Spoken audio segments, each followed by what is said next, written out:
Good afternoon, ladies and gentlemen. My name is Claudia Cormier. I'm an officer with the San Marcos Police Department. First and foremost, thank you for being here, and to everyone that has prayed and contributed to my recovery in all ways. I stand here today feeling thankful to be alive and blessed to work in the community of San Marcos. May 18th has forever changed my life and those surrounding me. While in the hospitals, I read multiple articles and watched several news broadcasts about my accident. Surprisingly, I go back to the moment I began to pray out loud and hope that I was forgiven for all my sins. I knew then that I could not recover or move forward if I did not remove all the negative the accident carried. After my husband and I were able to hold and comfort each other, we decided to forgive the individuals involved and hope that they could also move on with their lives. I did not want to live in hate or let the accident take any more from me than it already had. The evening of May 18, 2019, I was dispatched to a call for service for debris on the highway. When I arrived, my first thought was that I needed to act quickly in order to prevent any accidents from occurring on the highway. I began to drag the obstacle out of the highway and headed towards my patrol car. Suddenly, I felt the impact. When I opened my eyes, I remember feeling something had struck my back. I was laying on the grass and could see my patrol vehicle ahead of me. The impact on my back was me landing safely on grass rather than on the lanes of traffic after being struck by a vehicle. I began to check my body for injuries and noticed I had lost a microphone to my radio and my body camera. When I tried to move my legs to stand, I realized that along with my boot, I had lost my right leg. I immediately thought to myself, I have to save what I have left. However, I did not have a way to call for help, and I knew my patrol vehicle would cover any passing motorist from seeing me. Fortunately, I could still hear the radio transmissions through my earpiece. I managed to flip over to my stomach. I used my left leg to push myself as I used my arms to crawl on the grass back to the highway. When I got to the highway, I laid on the shoulder and began to scream for help. I waved my arms to all the vehicles traveling on the highway. I could feel myself getting tired and began to pray out loud. I screamed multiple times that I love my husband and my stepchildren, whom I love as my own. I do not remember how loud I was screaming, but I was overpowered by someone else screaming, "I'm a nurse." Suddenly, I saw a woman in a dress running towards me as she kept screaming, "I'm a nurse, I'm going to help you." I felt her hand touch my neck and then noticed several motorists had stopped out and were now surrounding me. One of those people was a woman that knelt beside me. She grabbed my hand and began to pray out loud with me. Then I heard the emergency tones through my earpiece and help was on the way. At the time, I did not know I was going to survive. The only thing on my mind was seeing my husband, Jason, who was also on duty that night. I heard the sirens getting closer and finally saw my coworkers arrive to my need. My husband knelt beside me and began to say words of encouragement. Once the officers assessed my injuries and they applied multiple tourniquets, I began to scream. All this time I was running on pure shock and adrenaline. 2 tourniquets were applied on each leg and 1 on each arm. My equipment and vest were removed and my shirt was cut off. San Marcos Fire Department and Hays County EMS arrived to assist. I was loaded into the ambulance and my husband came to be by my side. I cannot describe how excruciating the pain was, and I admit that I asked my husband to let me go on several occasions. I felt that everything I had accomplished was all that I could do, and that it was my time to go.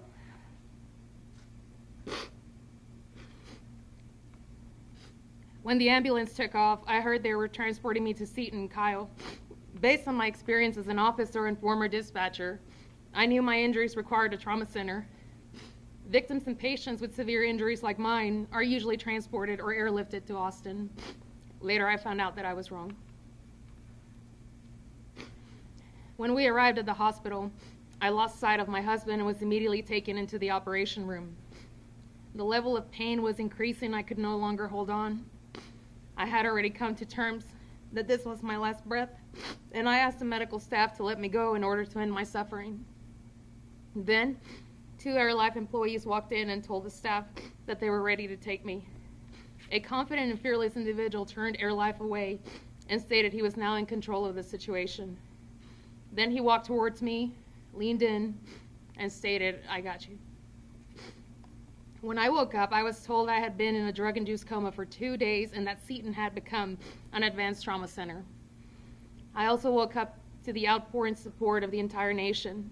In addition, I was at a hospital full of friends, family, coworkers, and individuals unknown to me that wished me a fast recovery. My husband told me that I had FaceTime Chief Staff, assuring him that I would return to full duty.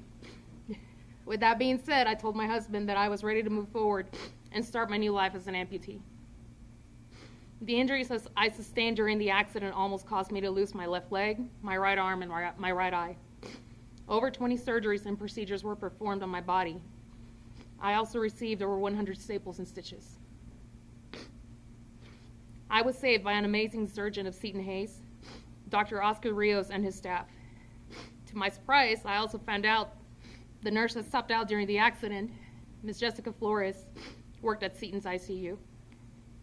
It should be noted that prior to officers' arrival, Jessica made tourniquets out of her own with t-shirts. I am beyond thankful for everyone that took part during my surgeries and my stay at Seton. The ICU and the staff on the 5th floor will forever be in my family's and my heart. During my stay at Seton, not a day went by that I did not receive a visitor, a letter of encouragement, a prayer, a warm gift, a delicious meal, or a text message. In addition, my family received comfort and care from everyone surrounding us with their warm thoughts and prayers. My amazing and fierce advocate, Asta Vasquez, has been and still is there every step of the way. After 1 month at Seton and a bittersweet farewell to all the wonderful employees, I was transferred to a wound care college friend, saw how devastated I was, and gave me the best words of encouragement. Angela told me to take one day, one session, or one goal at a time. She said I did not have to be strong for anyone, and that it was okay to cry. Once I put everything into perspective, I knew why I would never be the same, because I would be better than before. However, I also put into perspective the meaning of loss to me.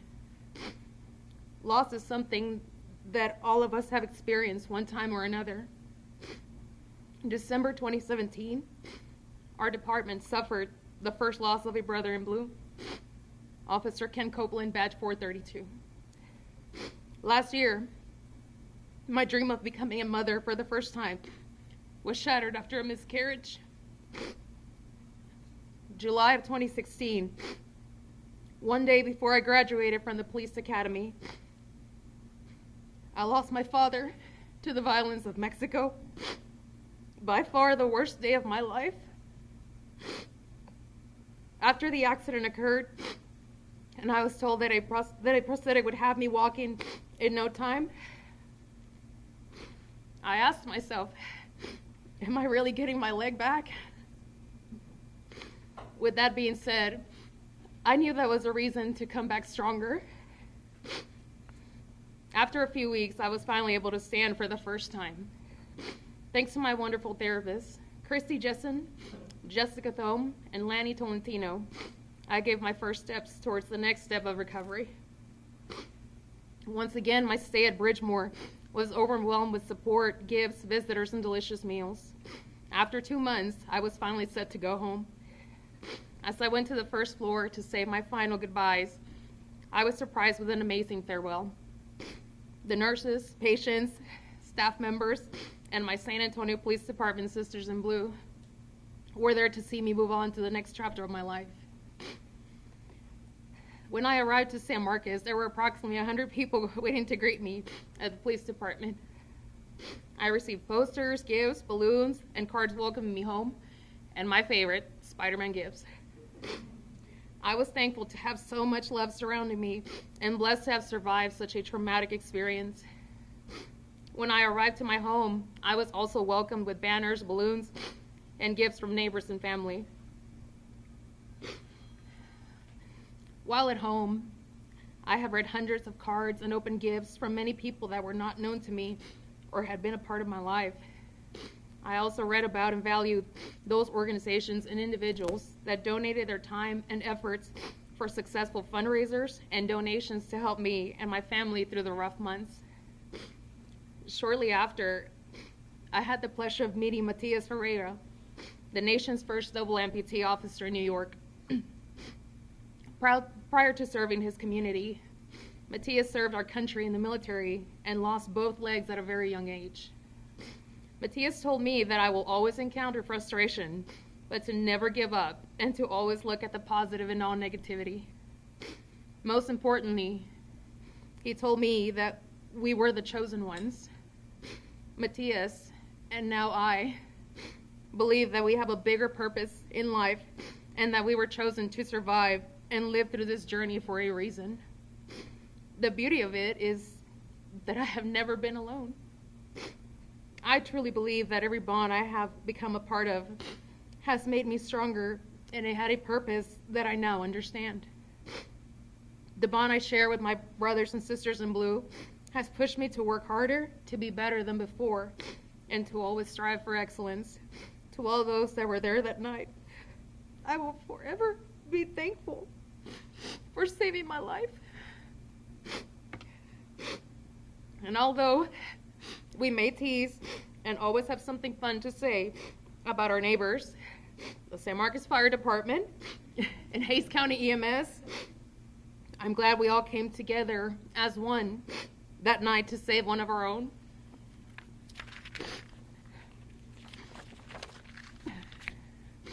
My BPOC 78 class members reminded me of how we used to walk as strangers in the hallways, but left as brothers and sisters of the Thin Blue Line, no matter the community we chose to serve. My communications family are individuals that I hold close to my heart because I know their voice and efforts of that night were able to carry me from a dark place without hope to a new chapter of my life. This department as a whole has been my second family and continues to inspire me to be better every day. My sisters of Sigma Lambda Gamma reminded me that the strength and love of a sisterhood is forever. My brothers of Phi Sigma Pi all came together with prayers and well wishes no matter how long since our last meeting. My friends from Texas State University and the Bobcat Marching Band had me reminiscence about the fun and our love for the college years. My Hays County CrossFit family reminded me why we pushed each other and that the success as a box was more important than as an individual. My friends from Laredo reminded me that they were there for me, no matter the distance or the time since we last saw each other. The community of San Marcos reassured me that working and living in the area has been one of the best decisions of my life. This beautiful nation proved to me that the power of prayer can do miracles. I cannot thank everyone enough for the support my family and myself have received through this journey. I look forward every day to a new challenge in therapy and have learned to be patient with the time it has taken my body to heal. Every time I look at my scars, I thank my surgeons, Dr. Brian Kelly and Dr. Austin Hill, for their amazing and continuing work.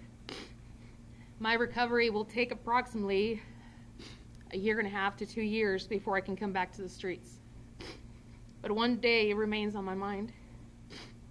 The day I wear the uniform and badge that I love with pride and happiness to continue serving my community. Thank you.